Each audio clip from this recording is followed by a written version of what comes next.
Oh, thank you very much, Ella. I just saw your message in the chat. Thank you so much, Ella. All right, so like I said, my name is Vivian, and I'll be facilitating this session alongside with a colleague this evening. So before we get into that, I would like to meet every one of you. So I'm speaking all the way from Nigeria, so I would like to know where we're joining from. So just drop it in the chat, your name and where you are joining from, so I can get to know you before we start this session. So just give a few minutes for that. And then I'll go ahead to, share my slides so that we can start.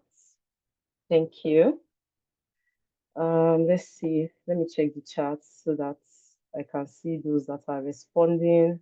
All right, so just drop your name, where you're joining us from, and you can also tell us like what you hope to gain from this session as well. All right, so I see a lot of people in the chats right now. I think I have Toby from Germany. Hi, Toby. Hello, hello. I see Moji Sola. I see Geoffrey from Nigeria. Oh, you're joining from Nigeria like me. Alvin is joining us from Kenya. Amazing, amazing. Good to have you, Alvin. Good to have you, Geoffrey, Mojisola, and Toby. And I think Ella, because she told me that she could hear me earlier. So welcome to this session. So throughout the session, while I'm waiting for others to introduce themselves, my colleagues will be dropping a form in the chats, your attendance form. So you want to fill this so that you can easily access the recording and this video for this session. All right, so I'm waiting for others to respond. Okay, I see Yetunde from Nigeria. Welcome, Yetunde. Thank you for responding. Thank you for responding. Okay, I'm still waiting for others to join. I see I have a lot of people on this session, so I'd like to hear from all of us. Tell me where you are joining us from, your name, and where you are joining from. All right, we'll be starting this session any moment from now. So let's see. Okay, so that's all the people that have responded, but I'm hoping that we all respond to this. Okay, I have Veronica from the UK. Welcome, Veronica. Faith from the UK as well. Welcome, welcome, welcome. I'm still a lot of note takers. The note takers also human beings. Seems like they're trying to introduce themselves as well. So let me welcome the note takers as well. Okay. Let's see. I still see a lot of people that have not introduced themselves so on my screen. I've just had few people, but that's fine. That's fine. Oh, hi, Kayode, joining us from San Francisco. Welcome. Welcome to the session.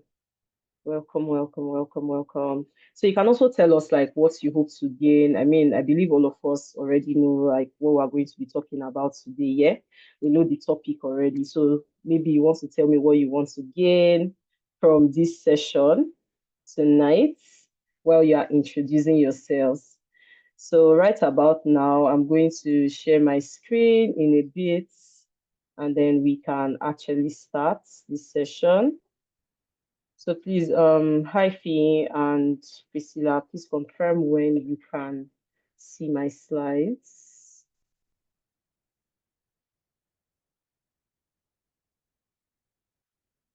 Okay, so I'm still waiting for us to introduce ourselves in the chat. If you're just joining us, my name is Vivian Isiama, and I'm going to be facilitating this session this evening. So I just want to get to know all of us on the call.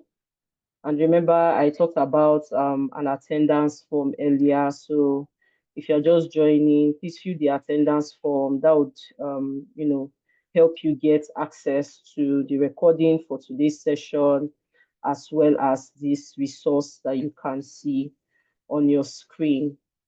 All right. Okay. So I don't think I have any other introductions. I just had Coyote. Coyote was the last person. Okay, I see Ferdinand from Florida. Hi, Ferdinand. How are you doing? Thank you for joining. Thank you for joining. Okay, so we're going to start in a bit. We're going to start in a bit. Still waiting to see if I have other people introduce themselves as well, because I see I have a lot of people on the call at the moment, but just a few people have introduced themselves, and that's fine. But anyway, welcome to the session. Welcome to this session, and I'm so glad to have all of you guys here this evening. So please, during the course of this presentation, if you have any question or you have a contribution, please go ahead and drop them in the chat. So I'm going to pick them up from there and answer all those questions that you've come with to this session. So starting right about now, and like you can see on your screen, we are going to be looking at a very, very interesting topic today that affects all of us. I mean, a lot of us have been sick, right? You've had some sort of health issues and all that. So this is something that, touches each and every one of us today. And by the end of this session today, you understand why this sector urgently needs protection and why you, as a beginner, are joining this session. And even if you're not a beginner, how you actually play a big role in the cybersecurity sector. All right. So just a moment. Let's see. I think I have more people in the chats introducing themselves. Okay, not sure. So that was just the attendance form. So please don't forget to fill that attendance form so you have access to this resource. So welcome again. And my name is Vivian, if you're just joining, and we're looking at accessing vulnerabilities in electronic health records as a newbie in cybersecurity. But before we go into what we have to do today, the topic I just introduced, I basically want to tell you about 10 Analytics and what we do here. And basically, we're a leading edtech company, and we're passionate about equipping people like you with specialized technology skills and delivering strong data consulting services. And over the last 4 years, we've basically helped more than 3,000 people transition from the classroom into their very first job in tech across the UK, the US, Canada, Europe, you name it, Africa, Asia. We've done all that, right? And our mission is very, very simple. It is to make the technology sector more accessible. And we do this through premium hands-on training in areas such as data analytics, business analysis, data engineering, data science, financial analytics, HR analytics, agile project management, cybersecurity, just like this session, and even AI engineering. So what actually makes our program different, you might be asking, and I'm going to tell you, right? What makes us unique is not just our content, but it is our instructors. Our instructors, come with a wealth of experience, and they work in like some of the world top organizations like Apple, Microsoft, Amazon, you name it, right? A lot of them. And they don't just teach you theory, they bring real world experience into the classroom. We bring the real world experience into the classroom for you to really understand how things are done, and then you are able to gain skills you can immediately apply and get maximum value for your investment in the future. All right. Moving on from that, I know I've introduced myself before, but I mean, you might be wondering, who is this beautiful lady in cybersecurity? So I'm just going to introduce myself again if we have more people that have joined, because I see that our numbers have increased now. So I'm just going to quickly check the chat again and see if I have any more introductions. Okay, no. So just go ahead. All right. So thank you once again for joining this session. My name is Vivian Isiama, and I am a senior cybersecurity expert here at Analytics. All right. So I was thinking my slide was not coming up at the moment. Okay, so like I said, thank you once again for joining this session. My name is Vivian, and I'm a senior cybersecurity specialist here at Analytics. And basically, I have a background in defensive security, where I've worked across security operations, threat intelligence, incident response, and digital forensics. And I hold certifications like ISC squared from CC, I have security blue team, security analyst, and these certifications have basically strengthened my expertise in protecting organizations from cyber threats. And over the years, I've had the opportunity to, secure digital assets, secure organizations through processes like identity and access management, role-based access control, multi-factor authentication solutions, basically, right? And I've also like gotten a lot of hands-on experience, using different tools like Microsoft Sentinel, Splunk. I know I'm saying a lot about me, right? You might be wondering, this lady, she came prepared and she's very, very serious, right? But beyond my technical skills and every other thing that I do, right, what I enjoy most is actually bridging the gap between classroom learning and real world application. And that's just a little bit about me, right? And I'm not on this call alone today. I know I mentioned it in the beginning when I joined. I'm in this session with one of my colleagues, and her name is Priscilla, and you'll be seeing her on the next screen that I'll be sharing with you guys. And Priscilla is a very amazing colleague to me, and she's joining me for this session, and that's really amazing. I love working alongside Priscilla a lot. So I'll just give you some details about her. She's basically a passionate educator. Right, she's a data expert, she's a career strategist with almost a half decade of experience working in blockchain technology and data analytics. And here at Analytics, she serves as a growth catalyst. Can you imagine that? Growth catalyst. I really like that name or that title because she's been instrumental to helping individuals here at Analytics grow and find their way into the tech industry. And she has guided so many people in choosing the right career path. So she's onboarded them into data-driven roles and even providing support that they need to land their very first jobs in tech. So her expertise cuts across multiple areas, right? She's worked as a freelance data analyst. She's educated people about crypto. She's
Okay, good everyone. I guess my colleagues' network, she has a little bit of issue with her network.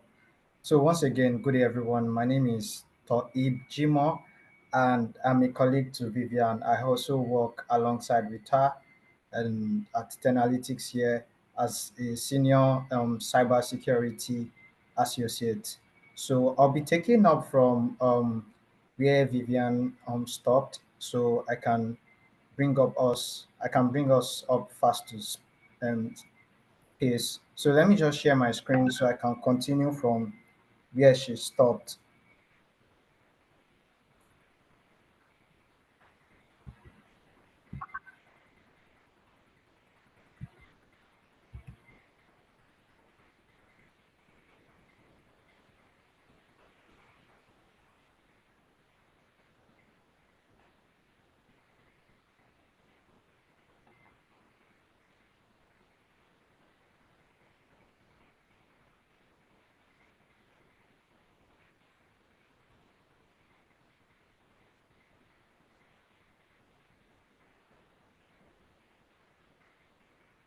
Okay, so first of all, before I go any further, I'd like everyone to confirm if they can see my screen. They can see what I am sharing right now. Please let me know in the comment section so I know that we are good to go. All right, thank you very much, Ella. Thank you so much for that. So today, I just want to first of all speak about the agendas that we'll be having today, the pathway and what basically the overall agenda for today. First, we'll be talking about how to access vulnerability in electronic health record as a newbie in cybersecurity. So first of all, I know this might seem like a lot right now, but this is why we are here, and this is why I'm also here to help us um, tread along with this journey that we're about to venture into. And secondly, I'll be showing you the pathway to becoming a cybersecurity professional and also securing a job in cybersecurity space.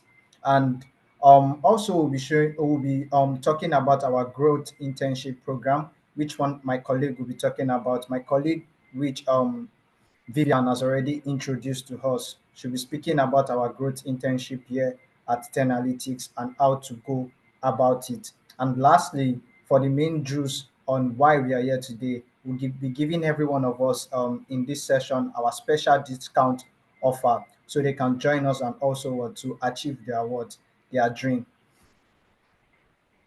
So moving on to that, now I know we are all here because of you want to start cybersecurity or basically you want to start a program here with us. But firstly, on why we are here, let me explain what cybersecurity brings to you and what it is as a whole. Now, basically, cybersecurity just simply means what protecting our digital world. That's basically the essence of cybersecurity. When I say our digital worlds, I mean our phones, computers, datas, and also system. So why are we protecting all of this, and who are we protecting them from? Now, from people who want to break in and steal and also what misuse our information. So most of the time, people think, oh, when we're protecting it from people that just want to break in and steal. Some people, their own is just to misuse it. Their own is just to tamper with it, to use it for other malicious activity. That's just basically what they want to use it for. And some people for just to cyberbullying and all of that. So many different reasons why people want to what have access to our data which they are not supposed to have access to. So I want you to think of it like locking your front door at night. That's basically how cybersecurity is, because what you're securing what is yours. So I know you're not expecting a thief, but you still need to lock it because your value is your safety. So cybersecurity is the lock and the alarm system for what? For the digital world as a whole. So that's basically what cybersecurity is. And also cybersecurity stands on three pillars, as you can see on my screen, which is what? Confidentiality, availability, and what? Integrity. Not only cybersecurity, like information technology as a whole, that is IT as a whole, stands on what? Confidentiality, availability, and what? Integrity. So these three key things are what we basically stand on. So without these three things being in checked or um being properly managed, now information system wouldn't exist. So that's why cybersecurity solely what depends on that. So most of the time, when we talk about confidentiality, we talk about the right person having the right access to these things. That's what confidentiality basically means. So it doesn't just mean to access, but the right person, the particular person that needs to have access to it, that's the person that should have access to it. So this principle is just about what? Ensuring that information is not disclosed to unauthorized individuals or entities or process it. So it's about keeping what? Secret a secret. So it's just about you telling somebody something and you want the person to keep it as a secret. So that's what confidentiality is all about. And Integrity is just simple. This principle is just about maintaining consistency, accuracy, and trustworthiness in data, because you need your data to be where it is. Wherever you put something, that's where you want to meet it. So the data must not be changed in an unauthorized or undetected manner. Your data must always be what? Certain.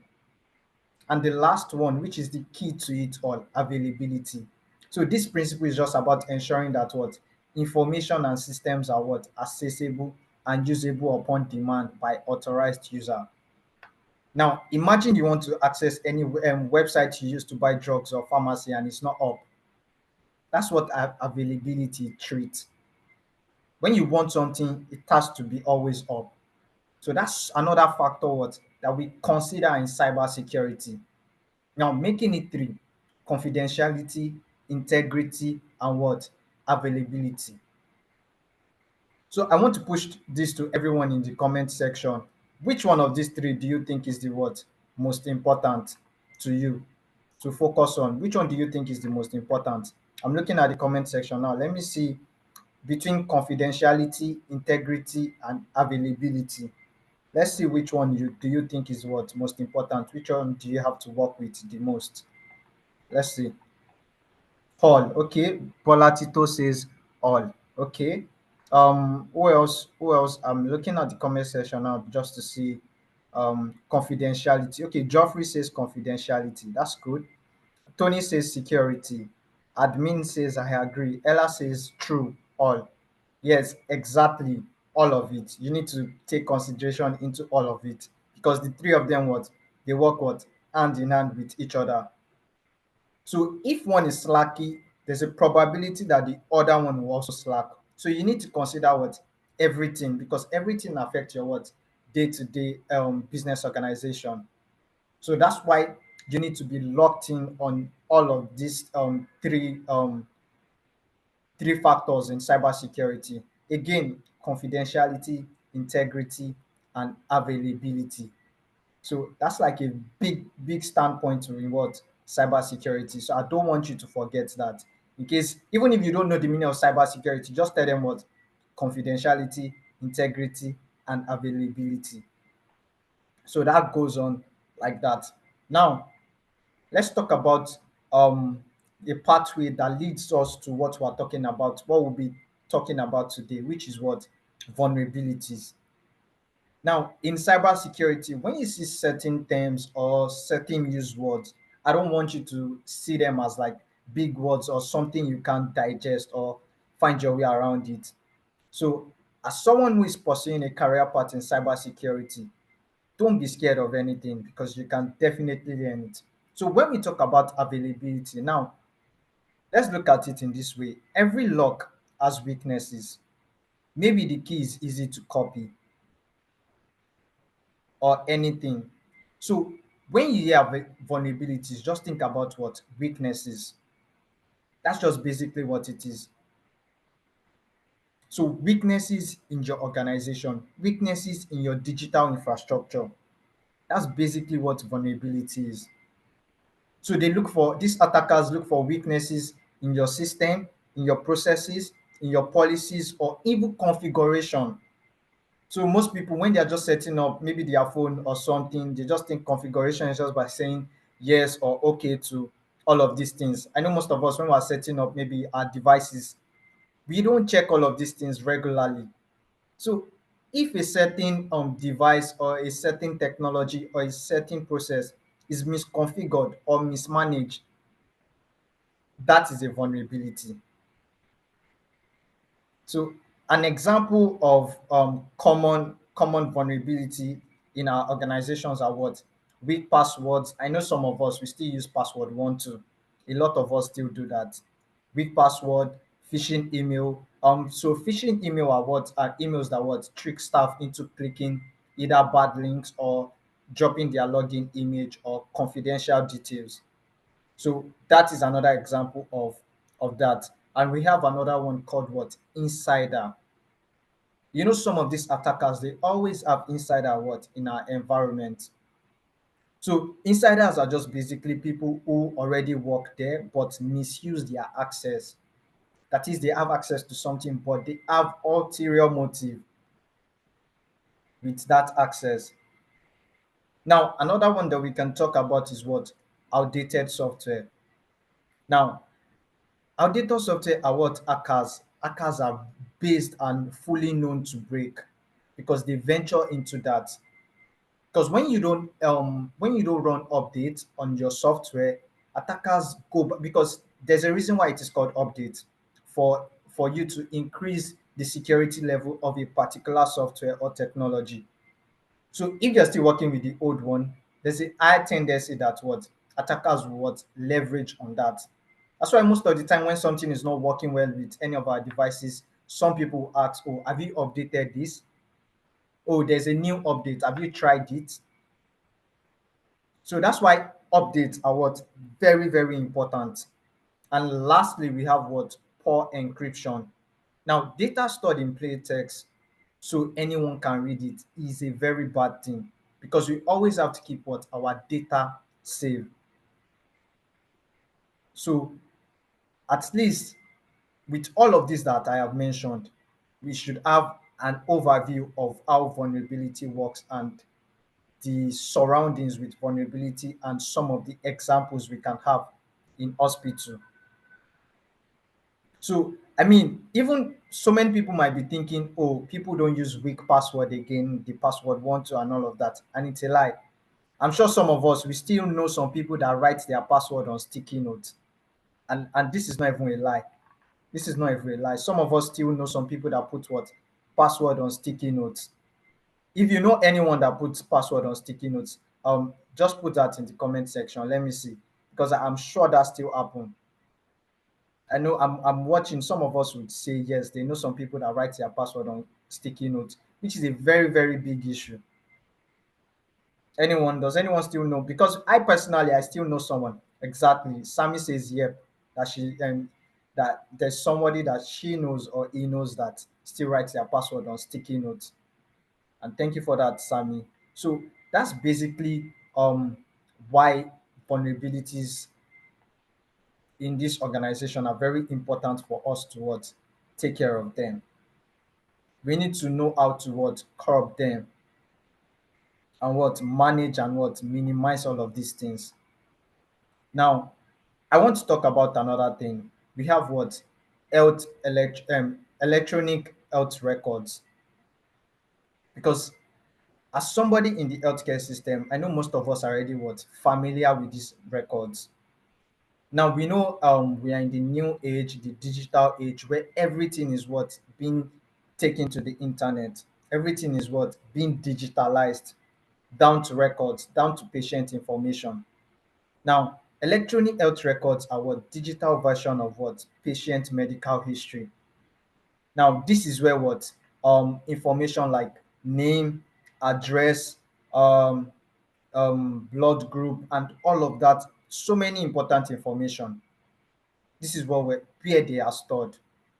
So personal details are in all of these things: medical history, lab scan results, doctor notes. Oh, you have to use this drug at this certain time. Oh, all of this instruction on what to do and when to take this drug, when to come back for appointment. So that's basically what electronic health records are. Just digital information about a patient in an hospital.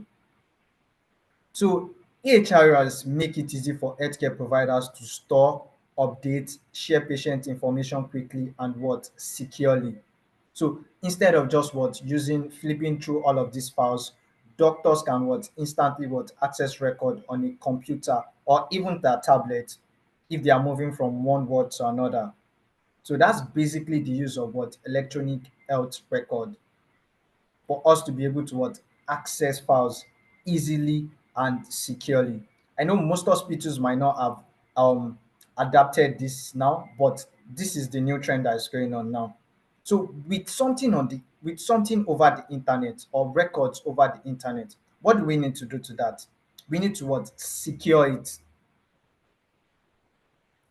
because everything on the internet is what open to everyone. But when security is being put in,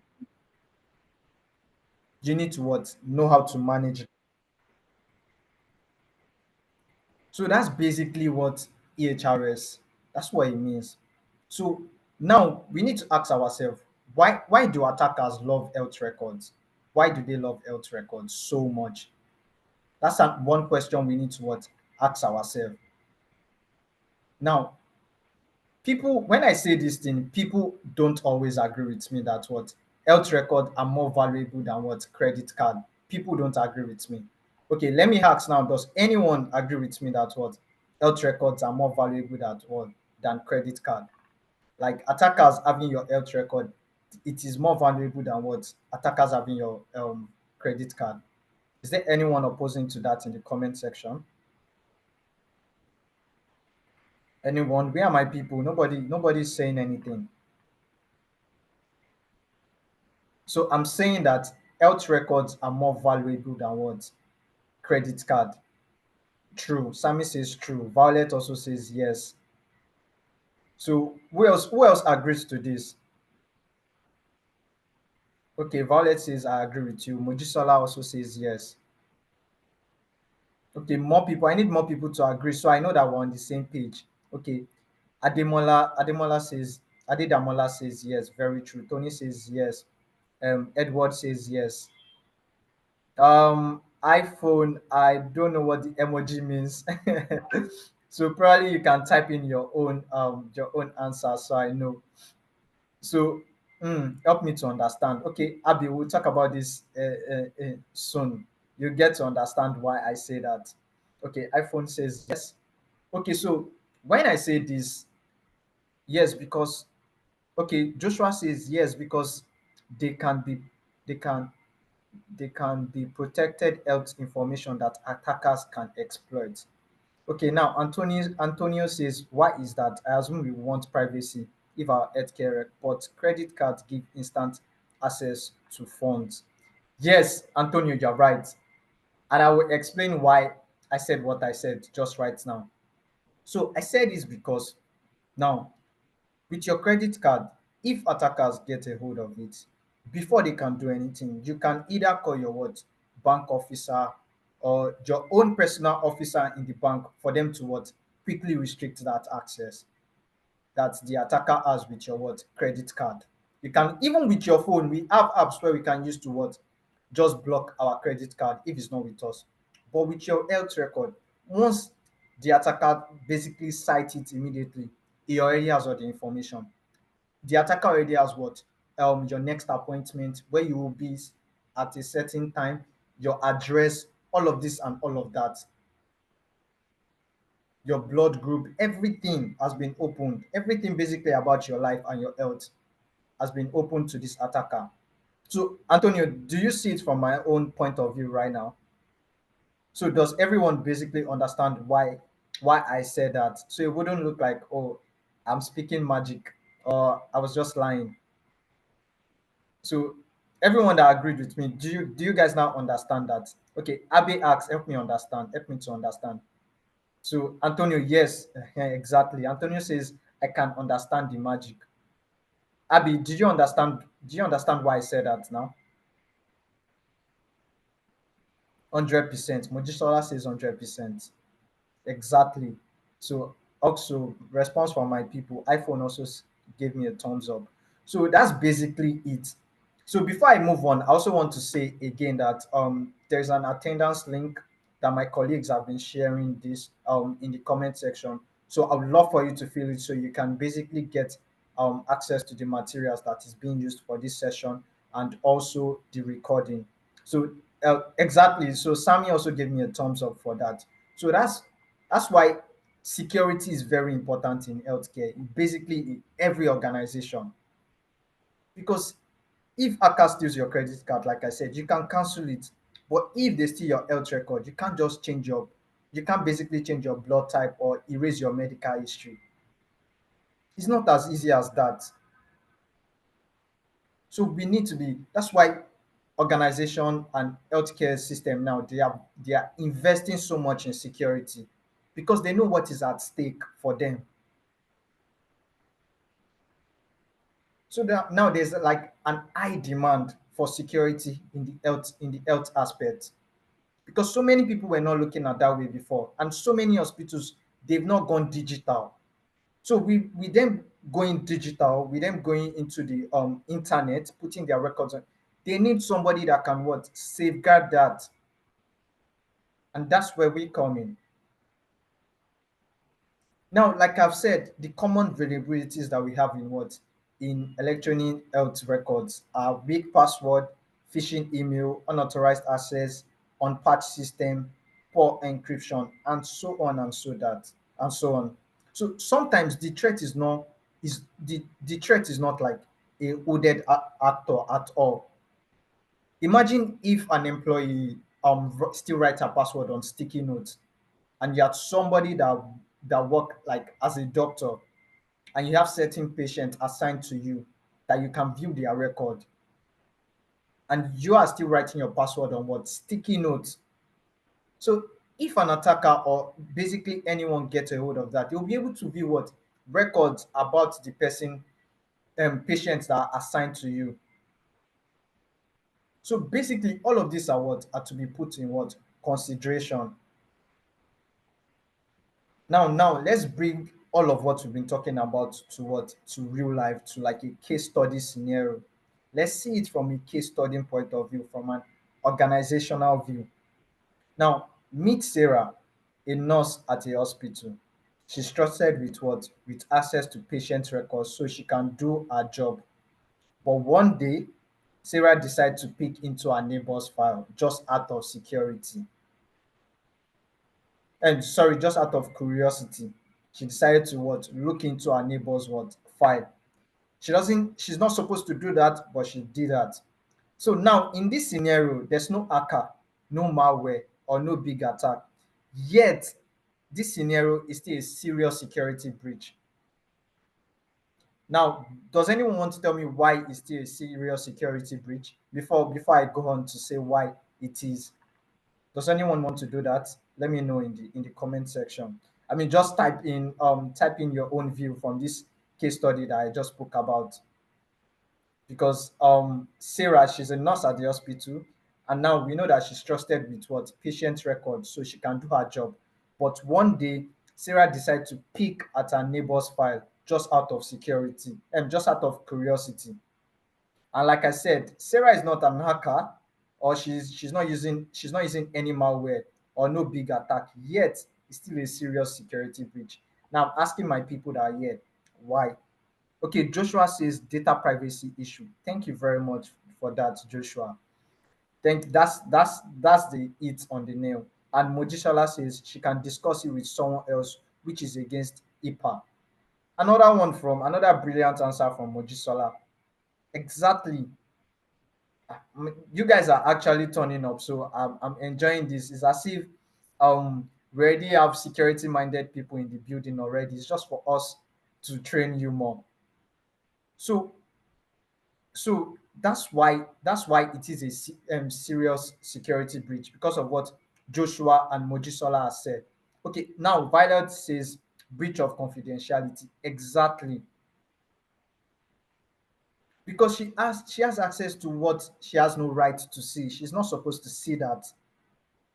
So as a cybersecurity analyst, what would we do?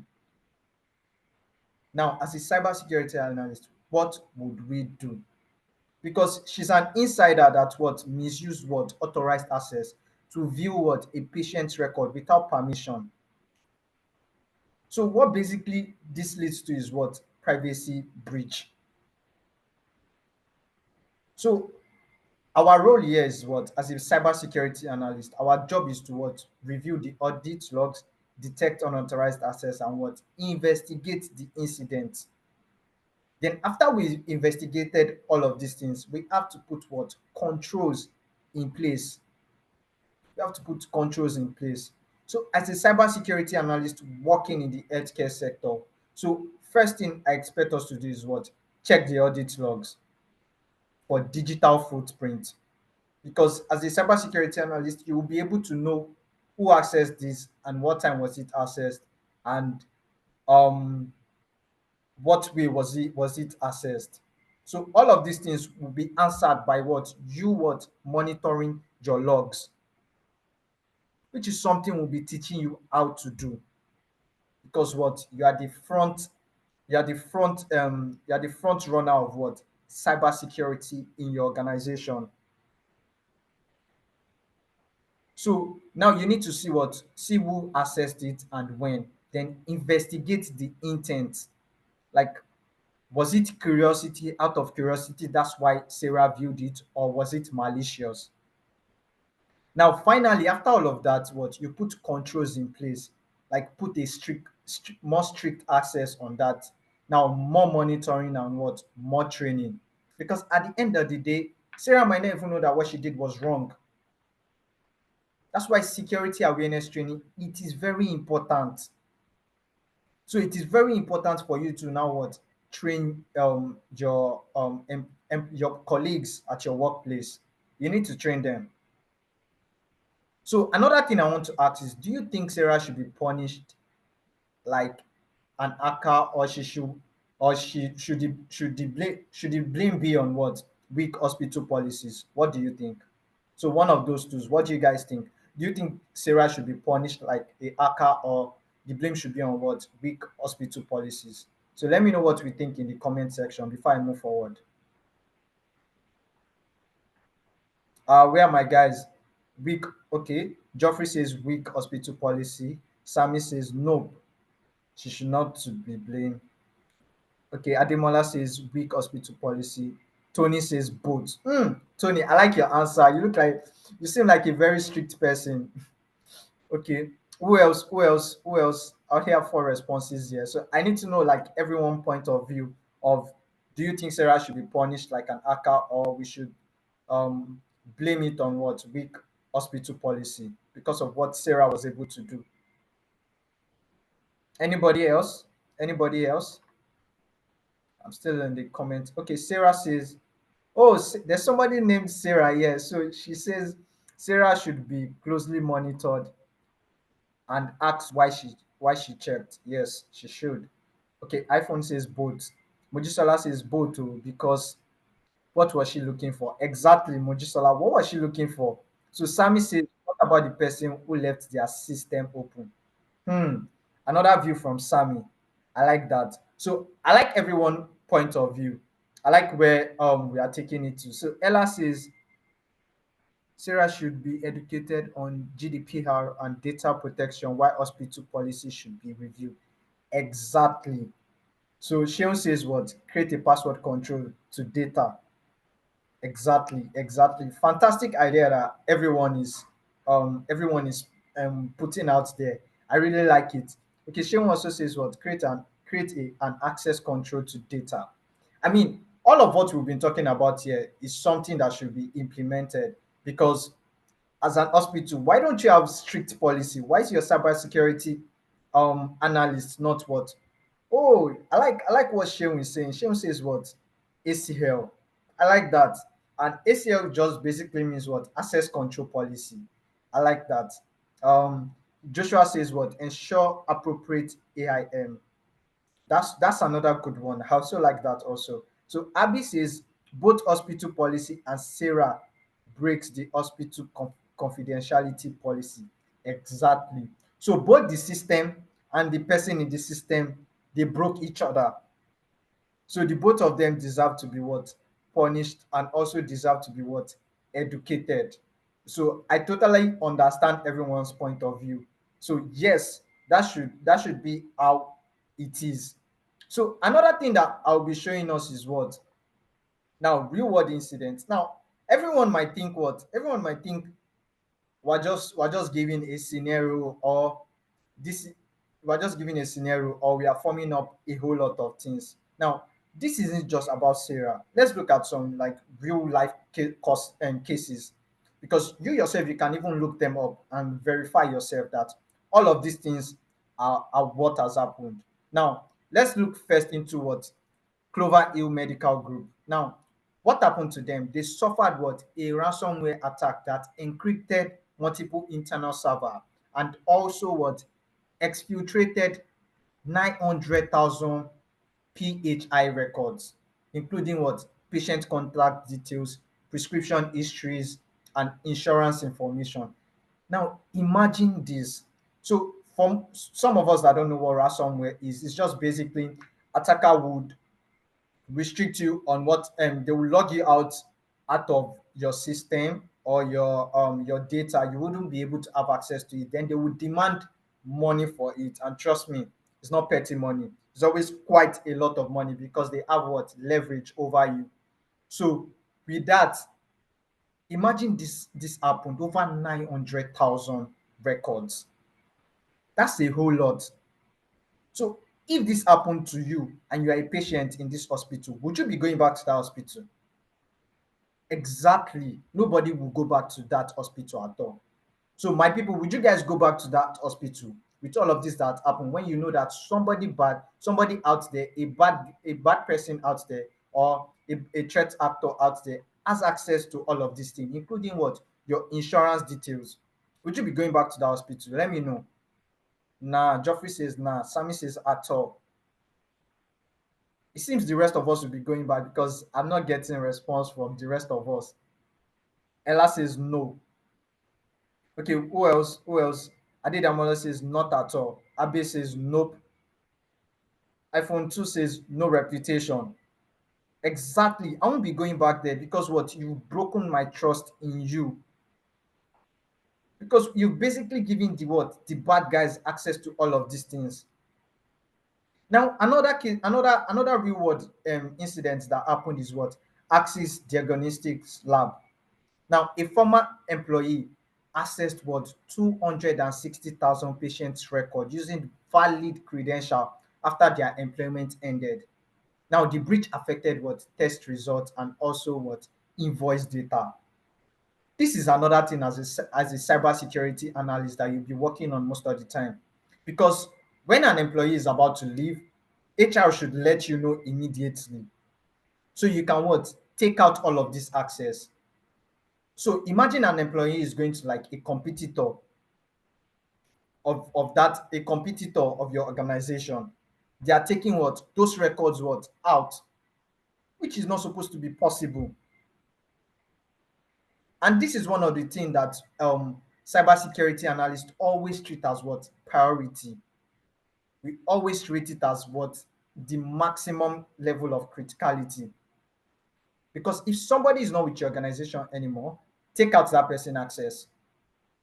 They shouldn't have access to anything with the organization anymore. So that's another thing. And lastly, on this on our real world incident, we have what Southwest Care Health Network. Now, a misconfigured Amazon S3 bucket maintained by a third party vendor resulted in the exposure of what 1.2 million unencrypted patient documents. And these documents were what publicly accessible for over 2 weeks before detection. Now, for those that doesn't know what Amazon S3 bucket is, it's just basically storage on the cloud. That's just what it is. So imagine when you're storing your patient what data and it's leaked, and for 2 weeks nobody was able to detect that. Do you know how bad that is? For 2 weeks for you to have your what patient information out there, and nobody was able to detect that until after 2 weeks. Now, these breaches illustrate the diversity of threats. Now, whether through malware, insider abuse, or what misconfigured storage, the impact of a healthcare breach extends beyond compliance fans, to be very honest. Because now you lose what? Patient trust, and also what? Provider lose reputation.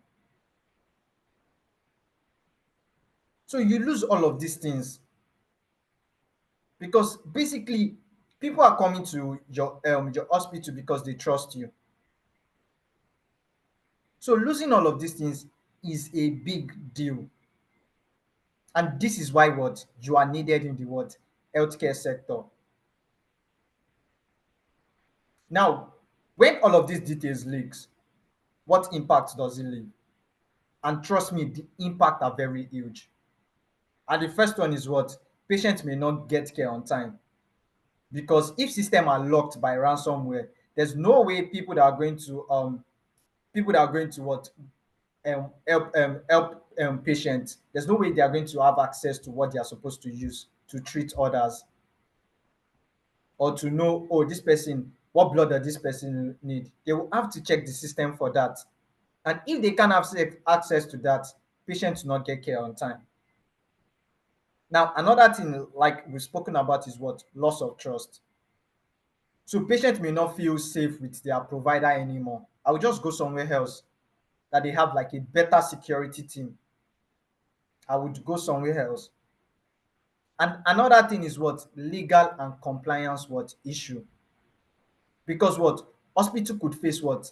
Fines and lawsuits, like a whole big one. This is heavy fines under their compliance. That's what they will be looking at. And because HRS are like the art of healthcare, that is electronic healthcare record at the art of healthcare. So if the art stops, the whole body suffers it. That is why what? Protecting them is very, very what? Critical. We need to always what? Protect them. So how do we protect what? These records? First thing is what? We've been preaching about the strong password, two-factor authentication. For example, like needing both, like when I say two-factor, just for example, when you want to open your door, you would use both your key and your fingerprint. So something like that. Now, and also we need to what? Encrypt data. So we need to encrypt the data at rest or in motion. Because when you encrypt the data, it doesn't make sense to a whole lot of people unless you have the key to decrypt the data. Now, another thing that is very important, which Sarah, which if it was implemented, Sarah would not be able to do what she did. That is what? Giving staff only the access that they need. Okay, this is just like giving a key to just one room, not the whole building, because you know the person just need access to one room. So you give them the key to that room, not just the whole building. So I don't know if I'm making sense already. So another thing we should be looking at is what? Training. Let's train staffs, security awareness from time to time. And lastly, as a cybersecurity analyst, this is what you'll be doing with your records most of the time: monitoring and auditing, like always watching, always monitor the logs, always audit the roles that individual have that they have. So all of these things are what should be put in place. All of these are what should be put in place, because that's what we need. Now, everything we've just walked through, the case study, the real life breaches, the fixes, that's exactly what cybersecurity analysts do in real life. And to be very honest, here is some good news. This is a career path that is open to anyone, even beginners. So, because there is a global shortage of cybersecurity talent with over what? 3.5 million unfilled jobs. Now, check it out there. Is statistics. It's not like we're just forming all of this, because companies are desperate for people with skills to stop what? The next Sarah or the next ransomware attack. Because as a cybersecurity analyst, when you see somebody like Sarah in your organization, you already know what to do. So most of you, I know most of you will now be wondering, how do I get started from here? So from here, I would let my colleague take it from here, so she can give us more insights on what we are here for, on how we can help you with Sarah, somebody like Sarah. So here now, I will be calling on my colleague Priscilla to continue from here, so she can tell you everything you need to know about the program here in Analytics with us. Hi, Yeah, hi, Priscilla. Toby. Can you hear me? Yeah, I can Yes, I hear can hear you. you. Can you hear me? All Yeah, I right. can. Thank you so much for such a beautiful session.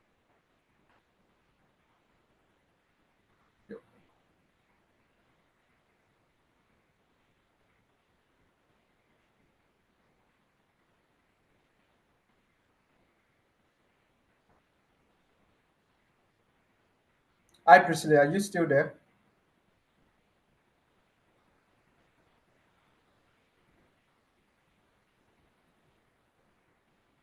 Toib, can you still hear me? Yeah, I can now. You were Oh, off for okay. something. Yes, I can now. Oh, apologies. All right. Hi everybody. I hope we've enjoyed the session thus far. Thank you so much, Jimo, for sharing that with us. I enjoyed myself, learning about Sarah. I also heard somebody mentioning the HIPAA and all of that, hearing people's opinion and all of that about what should be done to Sarah. So at this point, I'd just like to ask, if you are here and you're already a cybersecurity professional, please leave a yes in the chat. Or if you're looking to get started, you're looking to get into cybersecurity, looking to transition, leave a one. But if you're already a cybersecurity have here in the house before, I get started into, how we can possibly get started in cybersecurity. Beautiful. So I can see a lot of people, are looking to transition into cybersecurity. So basically, how do you get started? Okay, so I'll share my screen and talk you through what your path should look like and how you can basically plug into the Tenalytics strategy. So as you already know, here at Tenalytics, we help people transition into tech.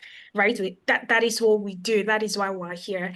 And we have strategies in place that would not only help you transition, but help you meet your goal of actually landing a job in tech. Okay, just to confirm, Tori, can you still hear me? Yes, I can. I can hear you. Please go on. Thank you. So I'll just go ahead to basically talk about how you can get started. And before Toib ended his session, it was talking about basically the openings in the cybersecurity pathway. All right. So I thought to share this so that you have an idea of the demand of cybersecurity professionals in the world right now. So according to US cybersecurity job listings, job listings for cybersecurity basically jumped 12% from May 2024 to April 2025, right? Now we have over 514,000 roles being posted, but just imagine out of 100 roles, you only have enough qualified, just 74 professionals that are qualified enough to fill the role, right? So if you basically divide 514,000 by 100, you're going to get around 514, right? Or yeah, around that, 5,140. Then multiply that by 74, right? To see basically the openings that are available for cybersecurity professionals. So just do the maths. So you see that if you're getting into cybersecurity, that is one of the best decisions that you'll be making, right? And if you can see here, there's a shortage of 4.8 million cybersecurity professionals, right? And then this is not just the numbers, but how qualified are they? Cybersecurity is one very technical role, and if it's something you're looking to go into, you should be properly qualified, which is why we're here at Tenalytics to basically train you how you can be qualified and how you can stand a chance, how you can fit into the job market. Right. And just like my colleague said, there are 3.5 million openings in 2025, just 2025 alone. So it's not like if you're one of the persons that think tech is saturated, imagine 3.5 million openings. Imagine getting properly qualified, properly skilled. Right. I hope you're seeing the availability, the demand for the skills that you'll be gaining if you're looking to transition into cybersecurity. So I have this here as well. Why does this matter to you? Why should it even matter to you? So according to the report, you can see that demand is surging, but supply isn't keeping pace. Imagine out of 100 roles, you only have about 74 persons to fill up the roles. So what this means is you could be among the first set of persons to fill high impact roles in cybersecurity. And one thing that is very sacrosanct here in cybersecurity space is skills over credentials, right? Skills over credentials, which is something that aligns with our values here at Tenalytics. And then you could also see that employers are investing in talent development and retention.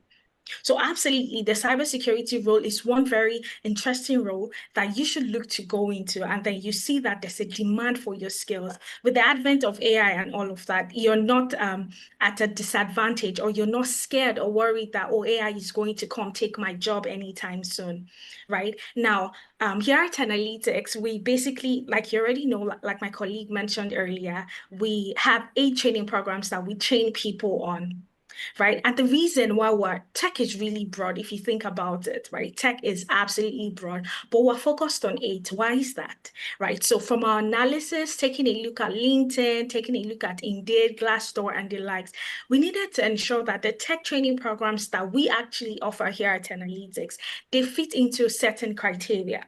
Ease of learning. Can you easily learn regardless of your background? Do you need to go back to school? A lot of us here are looking to transition into cybersecurity. Do you need to go back to school to get a degree?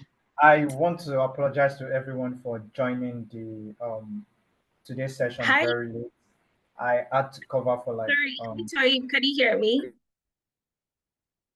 Hi, everybody. Confirm you can still hear me, please. I think I could hear Tohib.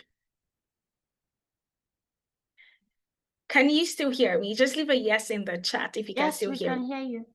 All right, thank you very much. So as I was saying, basically, we had to ensure that if you're looking to go into cybersecurity or any of the programs that we offer here at Analytics, the first criteria that you should consider is, can you easily learn without having to go back to school to get a degree in cybersecurity? So it checks that box. You can absolutely get into cybersecurity without having to go back to school, to get a degree, master's, undergrad, or anything like that. Then secondly, can you easily transition? Can you get a job easily after learning? Right, that was also one criteria that the cybersecurity program checks as well. And then, does it pay well? Absolutely. Cybersecurity roles are one of the highest paying roles, right? So if you're looking to go into cybersecurity, I'm very envious of you actually, because you can easily learn. You don't have to go back to school to get a degree. You can easily transition. There are jobs, as you can see on the previous report. There's a demand for what you'll be learning, right? And then it will pay you absolutely well. Think of other roles, like data analytics, data science. You could imagine a recruiter saying, oh, a data analyst should know how to build a database because it is data, and all of that. But for a cybersecurity professional, nobody's expecting you to do that. You're just focused on cybersecurity. So a recruiter is not having unrealistic expectations of you, right? So the cybersecurity role program is one very interesting one. So after having ensured that, the cybersecurity program fits into the criteria, we also needed to get an external validation. So what this means is, are there anybody or is there any other professional body that speaks the same language as ourselves, right? So for people looking to transition, what is the demand like? So to ascertain that, to get an external validation, we needed to consult the Future of Jobs reports by the World Economic Forum. We needed to see what are the fastest growing jobs. Right. And the World Economic Forum is made up of your tech leaders. You have your Elon, you have your Jeff Bezos and the likes. And you know what they do? Of course, they chart the course for different career paths in coming years. Now, if you take a look at my screen, this is a report, a snippet of, the Future of Jobs report. And you'd see that the roles, they're setting roles under cybersecurity, which is growing really fast. One of them is security management specialist, Internet of Things specialist, information security analyst. Now, these are roles under cybersecurity, the cybersecurity program as well, right? That you can absolutely get into. Okay, so looking to get into cybersecurity as somebody without prior experience or background, what are the skills that you need to learn?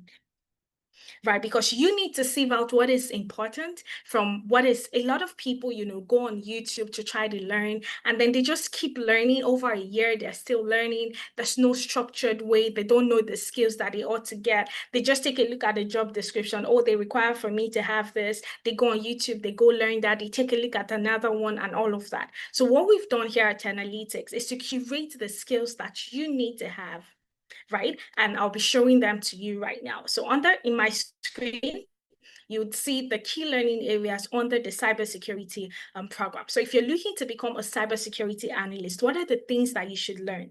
The beautiful thing about our training program here at Analytics is the cybersecurity program as a whole gives you access to 3 exciting roles in cybersecurity, right? We have the SOC analyst, right? We have the pen testers or the ethical hackers, and then we have the GRC guys, the governance, risk, and compliance officers.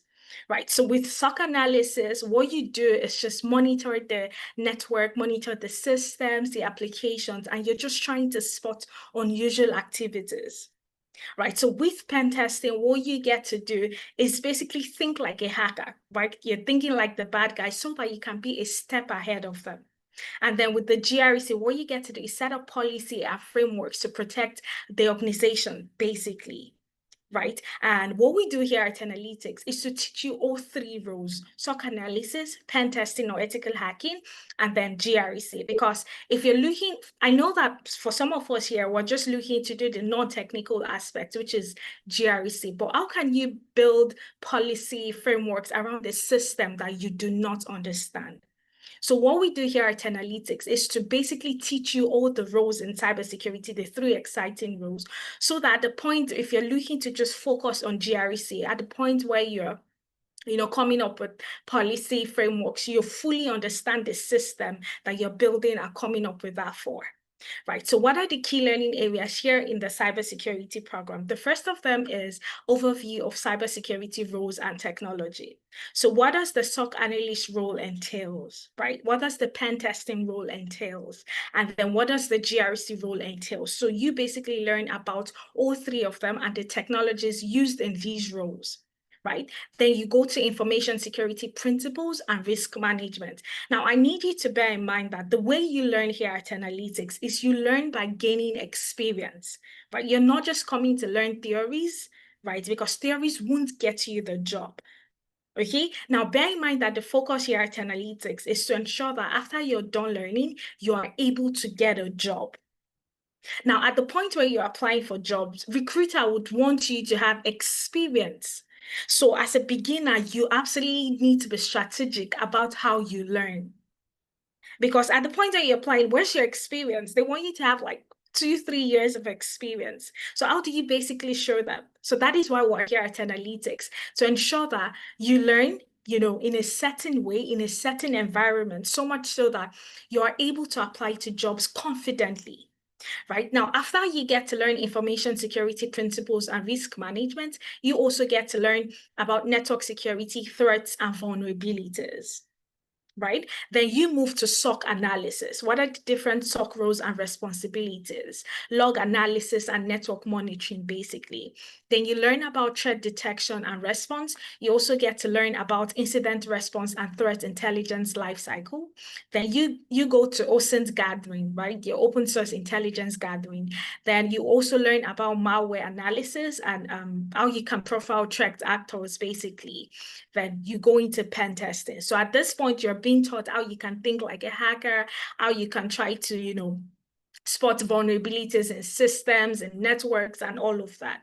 Then you also get to learn vulnerability scanning and network reconnaissance, the various exploitation techniques, and then you go to your governance, risk, and compliance. So how do you come up with compliance frameworks, basically? Right. You also get to learn about compliance audits and policy development, as well as security awareness training and reporting. Now, I need you to not forget that all of these learning areas, you're coming to learn practicals, right? You're not just coming to learn theories, because theories would not get you the job. Remember that there's a shortage, in skills in cybersecurity professionals, basically. And if you're going to stand out, you need to be well equipped with the right experience.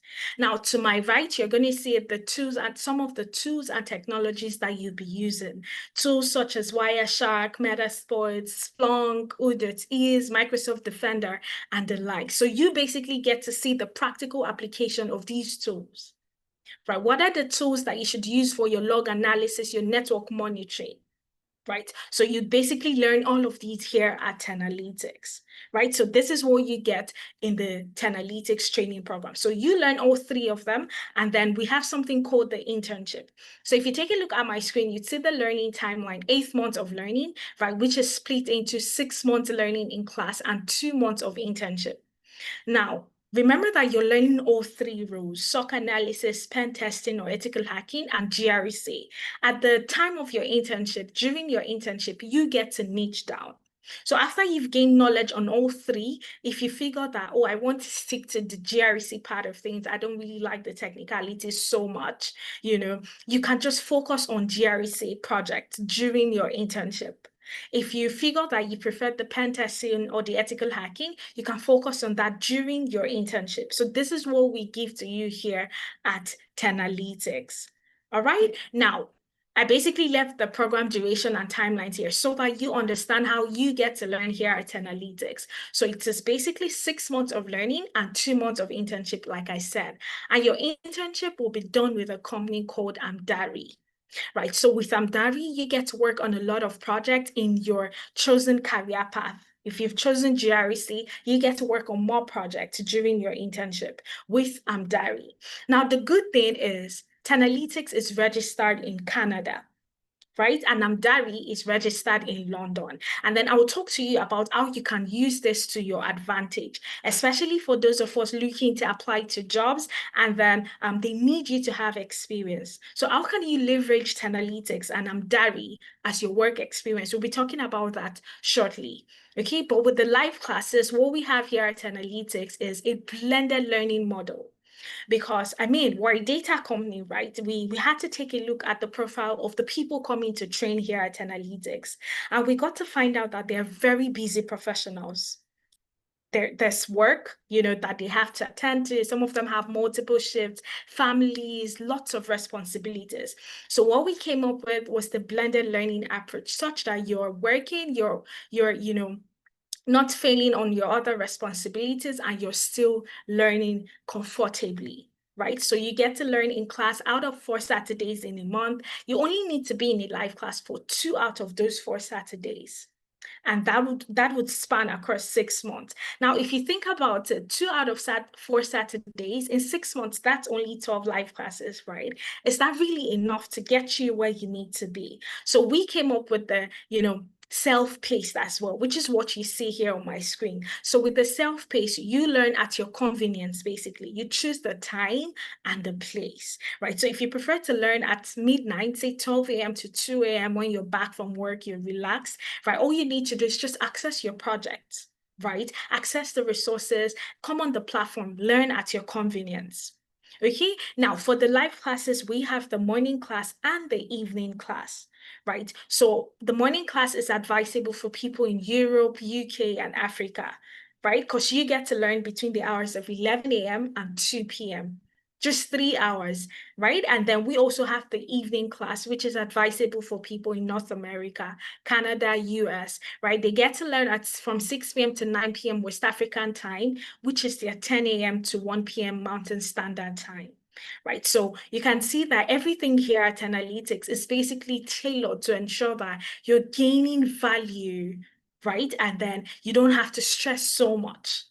Okay, then we also have what we call the mentorship sessions, the interview preparations. And the way we've structured them is to fit into the timelines for people in Europe, UK, Africa, and people in North America as well.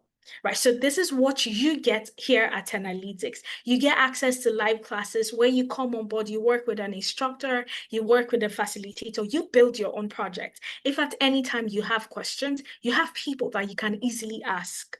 Right? And then you have your self-paced where you learn at your convenience. Now, you see all of the live classes here at Tenalytics, all the live sessions are recorded, right? And the whole point is just so that if you're not available, say this Saturday you have something to attend to, you just basically need to let your coordinator know, and then you come back to the recording, work on your project. And then the juicy part is you have a lifetime access to all of the projects that you get to work on, all the videos, all the resources. You have a lifetime access to them. Right? Now, after you're done learning, it's learning enough to get you where you need to be, basically. You're looking to get a job as a beginner. You want to transition into cybersecurity. Is getting the technical skills enough? Right? We believe here at Tenalytics that to get the job that you need the technical skills and the employability skills, right? And that is the strategy that will land you the job, the technical skills and the employability skills. Okay, I can see some questions in the chat and I'll be taking them, as soon as I'm done, sharing with you how you can get started. Okay, now basically I was talking about getting a job offer. How do you get a job offer? How do you stand out? A lot of people claim to be cybersecurity professionals, right? A lot of people can go on YouTube and learn whatever they want to learn, but is that enough to get them the job? Right? That is where we have the employability skills. And then I'll talk to you about what it entails, right? So with the employability skills here at Analytics, you have what is called the CV review and revamp, right? Just to confirm, can everybody still hear me? If you can hear me, please leave a yes in the chat, just so I know that we're still following.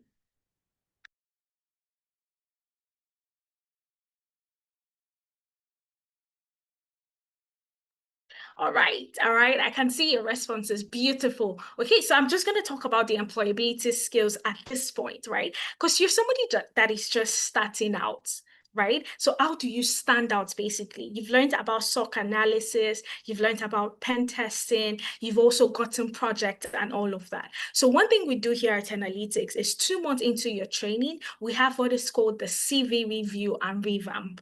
Right? So what do you get with this, basically? Here at Analytics, we encourage every single person to have on their CV that they've worked for Analytics as consultants or contractors. Just hear me out. The way you are able to confidently put that on your CV, that I've worked with Analytics as a consultant or a contractor, it's just because of the way you've learned. Right? Think about it. Here at Analytics, I've mentioned that you work on projects, you get hands-on experience, you get to work on real-world case studies, right? Which is you gaining the experience that you need, right? Now, how do mid-level staff, how are they able to move up the ladder to senior level? Think about it. Mid-level staff, how are they able to move up the ladder to senior level? It's just by the experience that they've been able to gather over the years, right?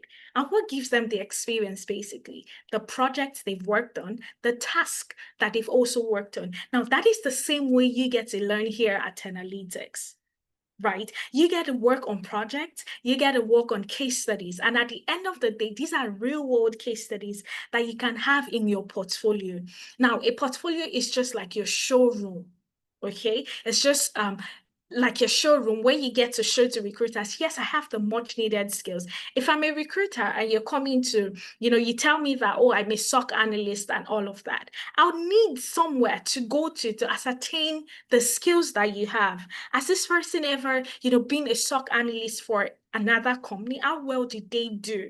What is the impact of their project and all of that? I'll need somewhere to go to, right? To ascertain that. That is your portfolio, basically. It contains the projects you've been able to work on and all of that. So as a recruiter, I go to your portfolio and I see that, yes, this person has done this thing before and they can do it at the moment.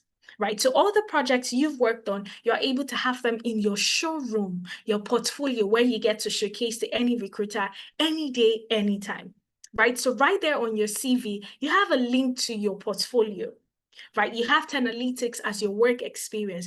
What we've done is to provide you with a job description that summarizes all the projects you'll be working on so that you can confidently have Analytics there and you can defend it any day, anytime, just because of the way you learned.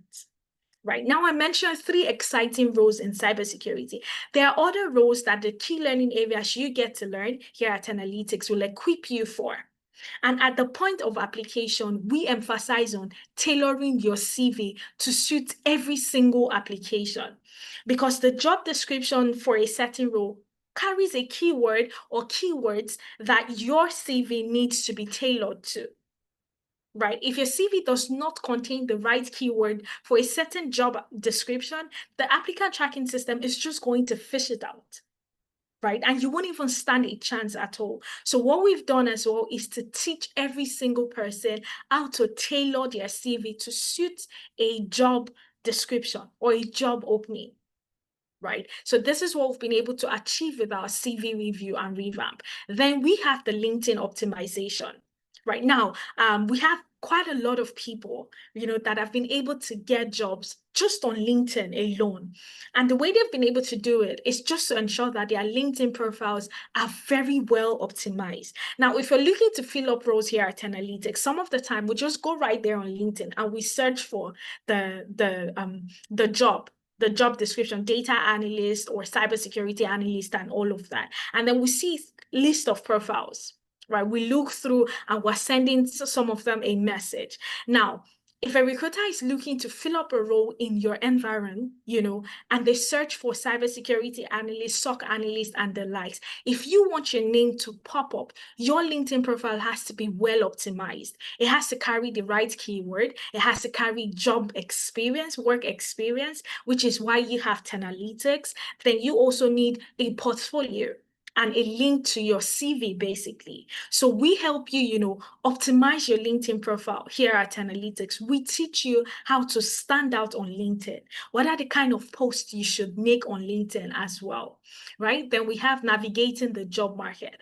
Now, with navigating the job market, what we've been able to do is to subscribe to premium job boards in the UK, US, and Canada. Right. And the whole point is, while you have access to traditional job boards, while you have access to LinkedIn, to Glassdoor, to CV Library, Read.co, and the like, you also have access to exclusive roles, right, that not everybody has access to. So you have access to these roles, remote roles, contract-based roles, and the likes, visa sponsorship roles. And all you have to do, because Tenalytics has paid for these roles, is just apply. You don't have to bother about paying for them. Right, so this is what we've been able to achieve in navigating the job market. Then we also prep you for interviews. Remember that here at Tenalytics, we're very beginner focused, beginner and intermediate focused. So you're looking to transition, you apply to jobs, your CV profile is well optimized. Your LinkedIn profile, your CV is well optimized, and you have an interview coming up, and you're freaking out because you basically don't know, okay, if they ask you to introduce yourself, you don't know how to go about that. But you also do not know how to answer a competency-based question. This is why we're here at Analytics. So if you have an interview coming up, all you need to do is just book for a prep session, right? Book for an interview prep session. We have professionals here at Analytics that will do their due diligence. They'll take your CV, they'll make their research on the company and then preempt the questions you're likely to get based on your CV and the job. Right? They also teach you to, introduce yourself and then answer competency-based questions. Okay, then we have job reference letter. Bear in mind that you have on your CV that you've worked for Tenalytics as a consultant or a contractor. They'll definitely reach back to us to provide recommendation letter for you, something compelling, something that will tell of the skills that you have, both the soft skills and the likes, right? And that is one thing we provide here at Tenalytics. Then we have on-the-job support.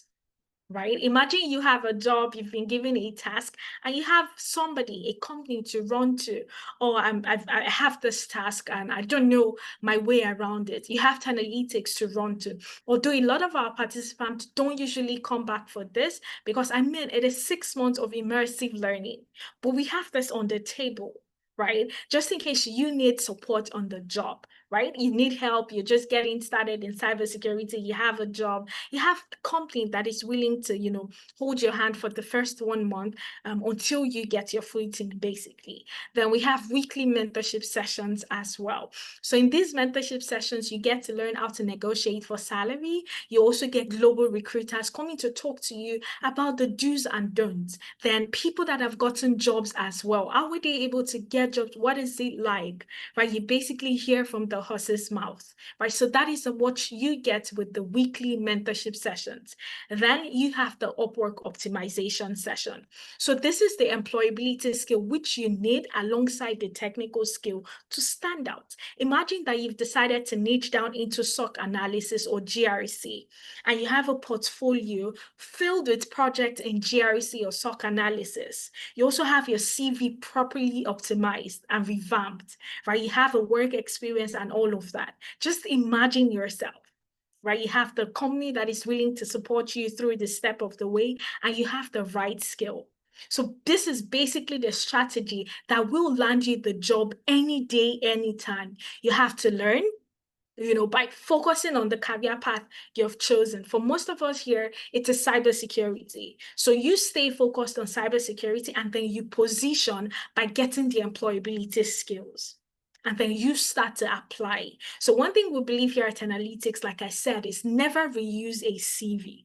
So we teach you how you can tailor your application to suit every job. And I've told you the reason for that, basically. Now, all of this put in place, the learn, the position, and apply would definitely get you the job. And this is how Ebuka, that learned here at Analytics, was able to get a job as a security operations analyst in Ireland.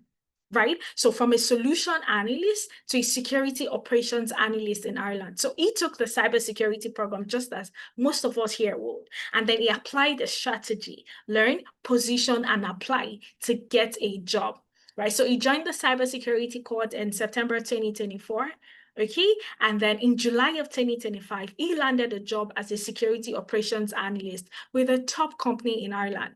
So what I've done is to attach the link to his testimonial, where you get to hear him share his experience and how Analytics was helpful. And we also got plugged into the mentorship sessions, the interview sessions, how we built a portfolio, applying every single thing that we've taught here at Analytics. So this is absolutely the strategy that you need to get a job.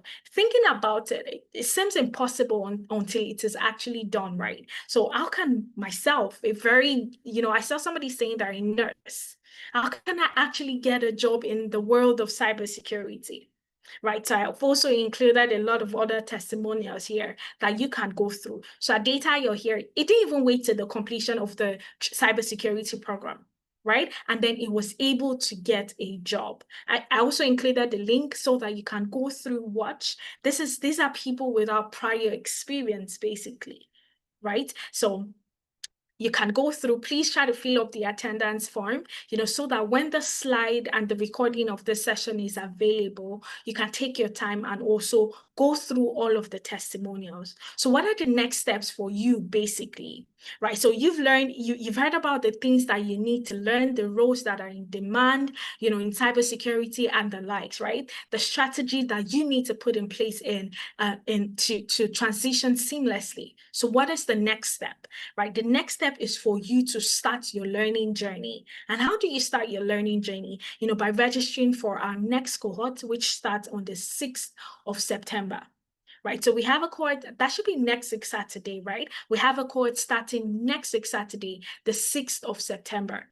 Now, the cost of the training program here at Analytics is $1,000.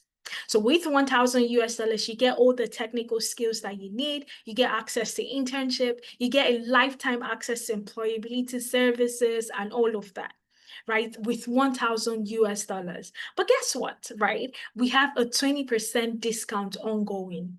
Okay, so with this 20% discount, you get to pay $800 instead of $1,000. That's a whopping $200 off, and that is, good money to save.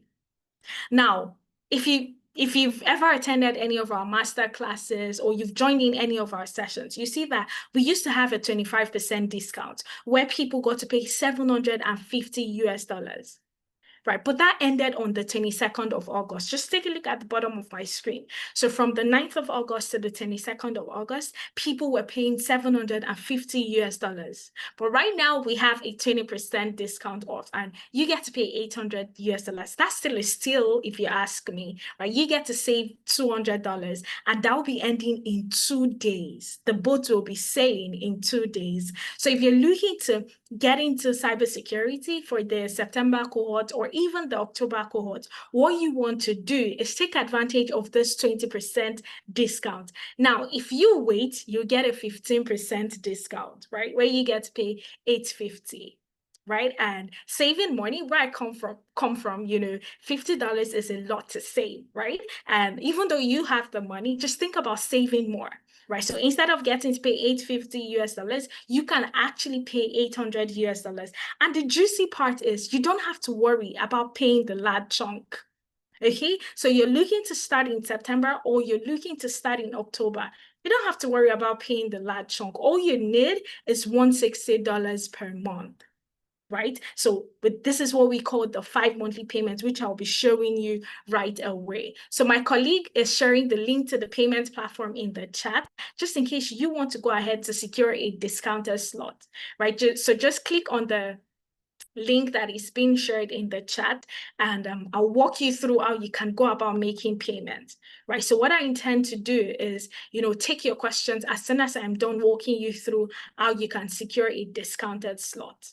Okay, so I'll share my screen, walk you through how you can secure a slot basically. So as soon as you can see my screen, please leave a yes in the chat so I know that you can see my screen clearly. All right, so sharing that right away. Just let me know when you can see my screen. Okay. Right. But as soon as you click on the link that is being shared in the chat, it takes you to the payments platform, basically, where you can go ahead to secure a discounted slot. Remember, we have 800 US dollars, and you don't have to worry about paying the large chunk, right? What you have to worry about is, paying 800 US dollars and being able to split that into 5 monthly payments. So you can pay as many as 5 times, you can pay as many as 4 times, 3 times, twice, or even once, right? So if you click on the link, it brings you here. And right at the top of the screen, you're going to see 20% off, and that ends in 1 day, 3 hours from now. So what you want to do is, if you want to take part of the October or September cohort, and you want to take advantage of the 20% discount, you want to secure your slot right away. So when you click on the link, it brings you to this platform. And if you're going for the cybersecurity program, just scroll down and look for cybersecurity. Then you click on buy now, right? Look for cybersecurity and you're able to click on buy now, right? So as soon as you click on buy now, wait for that to load up, and then, it will prompt you to create an account. That shouldn't take 30 seconds of your time. You can easily create an account, and then you can go ahead to enroll and secure your slots. Okay, so as soon as you click on buy now, this pops up. You get a prompt to create an account, and then just take a look at the right part of the screen. You'd see enroll now, right? So just click on enroll now, and then you're able to see the payment plans in place and how you can, take advantage of the monthly installment, right? So as soon as you click on enroll now, it leads you to another platform. Let's just wait for this to load up. Okay. All right. So it will prompt you to open up an account or just sign into your account, right? And that you can do immediately, right? So as soon as you're signed in, you can just go ahead to secure your slot, right? As soon as you're signing on the account, you can basically go ahead to secure your slot. Okay, so just give me a minute to share that again.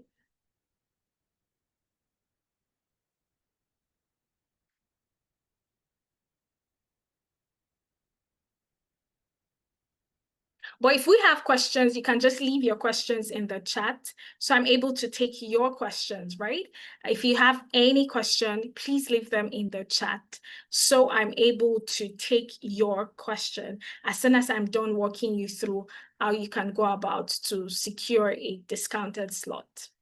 All right, so I'll be sharing my screen now so that you get to see this.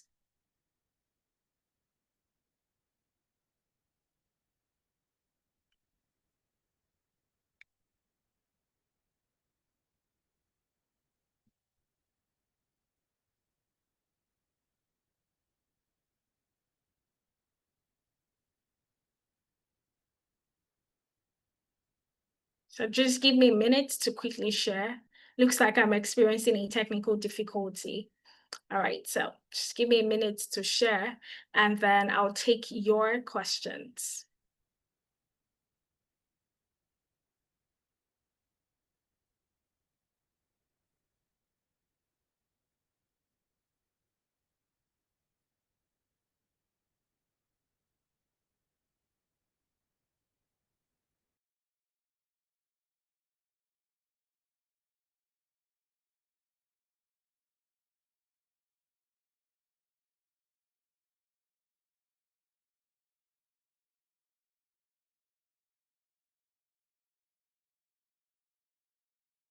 Hey, can everybody still hear me, please? think I'll just take questions at this point. But if you're having any issues or difficulty with payment, you can just also let me know in the chat. So I'm scrolling up to see if I've got questions so I can take your questions. So Mojisola is asking, which one is the best for a nurse to focus on without too much deviation?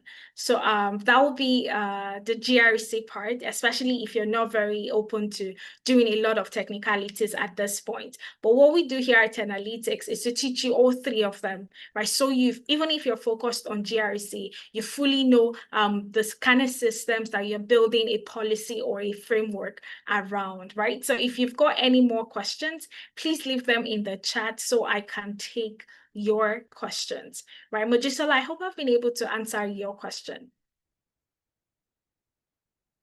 Oh, Olatunji is saying, I've made payments since August 21st for cybersecurity and no update yet since. Hi, Olatunji, do you have access to the learning management system? Just let me know in the chat. No.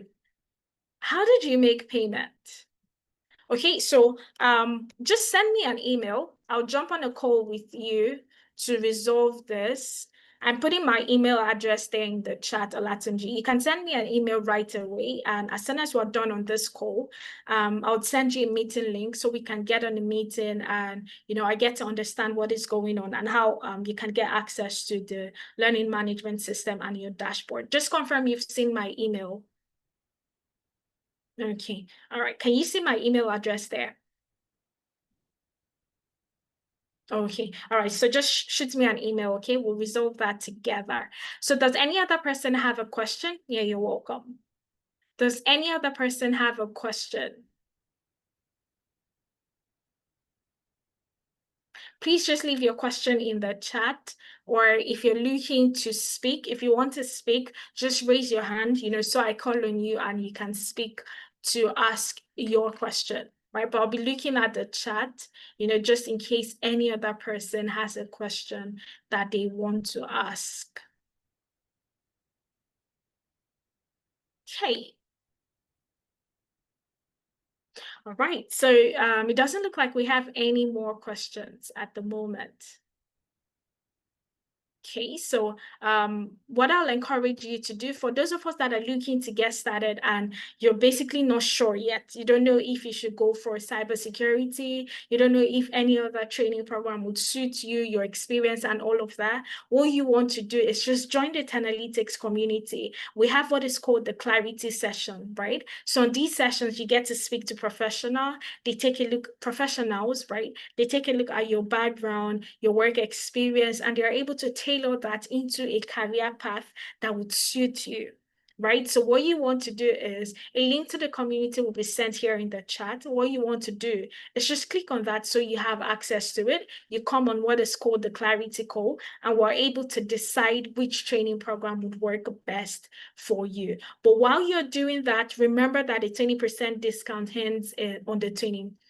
Right. Remember that a 20% discount ends on the 29th, right? That is in 2 days, right? So you want to take advantage before the price shoots up to 850 US dollars. Why pay 850 when you can actually pay 800, right? And you have the monthly payment plans, like I said, you can pay as many as 5 times, splitting $800 into 5, and you get started with $160, right? You can also decide to pay 4 times, right? You get to pay $200 if you want to pay 4 times, right? You can also decide to go for the 3 monthly payments, right? You can decide to pay twice or even pay once. So if you're looking to pay twice or once, you get a further discount. Instead of 800, you get to pay 750 US dollars, right? That is if you're looking to pay twice or once. So at this point, I cannot see any more questions in the chat, but then I hope to see every single person in the September cohort. Remember,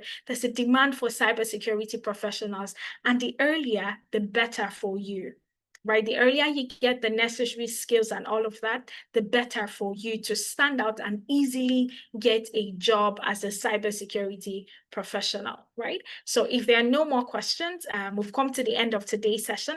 I hope you had a good time and I hope you enjoyed yourself. I hope you were able to learn one or two, and I hope you've been able to secure a discounted slot with a 20% discount, right? So if you don't have further questions for me, this is where we call it a day. Please enjoy the rest of your day. Thank you, iPhone. Olatunji, I'll respond to you via email right away. All right. Enjoy the rest of your day and have a good time. All right. I hope to see you in September or October. Thank you and bye for now. Cheers.